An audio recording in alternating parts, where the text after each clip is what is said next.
40 বছর কাটিয়ে দিলাম সংসারের সেবায়। ঘামে ভেজা কপালে কখনো ক্লান্তি ছিল না। বাড়ি, গাড়ি, টাকা পয়সা সবই দিলাম তোমায়। সন্তানের প্রাপ্যটাও সঠিকভাবে বন্টন করলাম।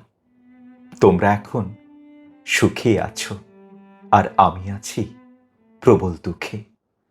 প্রার্থনা করি নিরাপদে নির্বিঘ্নে থাকো সব সময়। নীরবে একাকিত্বে তোমাকে ভাবি। আমি জানি মৃত্যুর আগে তুমি আর কোনো দিন আমার খোঁজ নেবে না। অসুস্থ শরীরটা আজ বিছানায় পড়ে থাকে।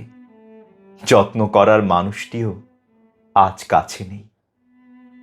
ঘামে ভেজা হাতে গড়েছিলাম যে স্বপ্নের ঘর, সেই ঘরে আজ আমি এক অচেনা অতিথি। তোমরা সকলে যে যার মতো ব্যস্ত, আর আমি মুঠো মুঠো ওষুধ খেয়ে এখনো বেঁচে আছি।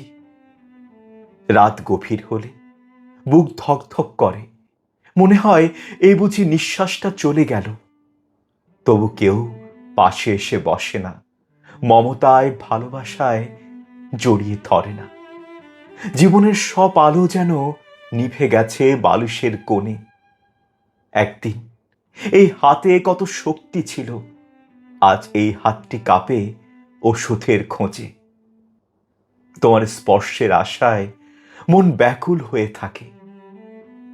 যাদের জন্য সব করেছি, 7 সাগর পেরিয়ে জীবনকে তুচ্ছ তাচ্ছিল্য করেছি, আজ দিন শেষে তাদের জন্যই আমি নিঃস্ব হয়েছি।